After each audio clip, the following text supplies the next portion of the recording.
Et je vois que vous avez également effectué des danses au style chinois. Comment comprenez-vous la culture chinoise et quel regard portez-vous sur le mélange et les échanges artistiques entre les cultures chinoises et occidentales? Je pense que quand la première fois que j'ai vu, entre guillemets, de la danse chinoise, j'étais un petit peu, j'étais admiratif parce que je trouvais que c'était super joli, gracieux, qu'il y avait un petit peu cette texture, danseur de ballet, danseur classique, poésie, raconter une histoire. Et c'est quelque chose qui m'a touché, c'est quelque chose heu,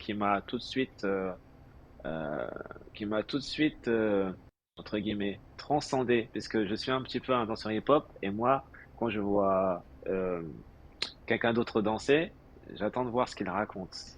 Qu'est-ce que sa danse veut dire? Et moi, quand j'ai vu de la danse chinoise pour la première fois, j'ai tout de suite été, dans un mode, si je peux dire: «Oh, il faut que j'apprenne. Il faut que j'apprenne, il faut que je sache quels sont les codes, je comprends pas». Et je pense qu'aujourd'hui, je suis encore dans l'apprentissage, parce que je pense qu'on n'a jamais fini d'apprendre.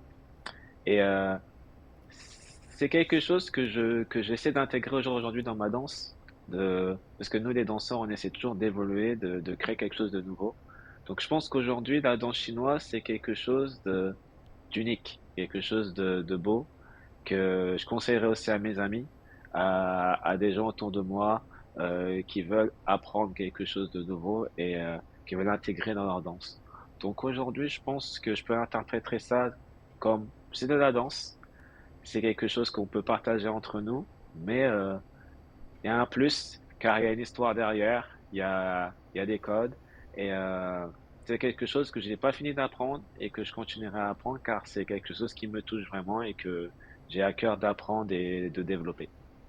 Et plus concrètement, quel élément de la culture chinoise qui vous a plus marqué?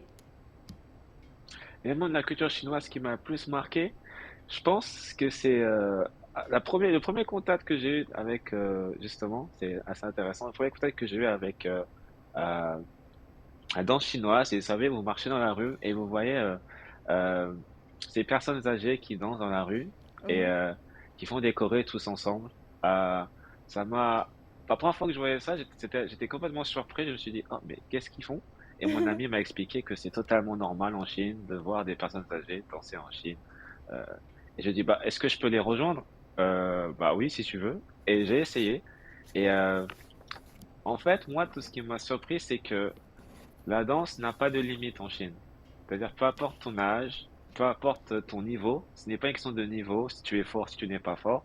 C'est seulement une question d'apprécier le moment sur le moment et d'essayer de suivre, bien sûr, et de, d'avoir ce contact avec les autres tout en ayant son style de danse. Et pour moi, ça m'a tout le temps surpris.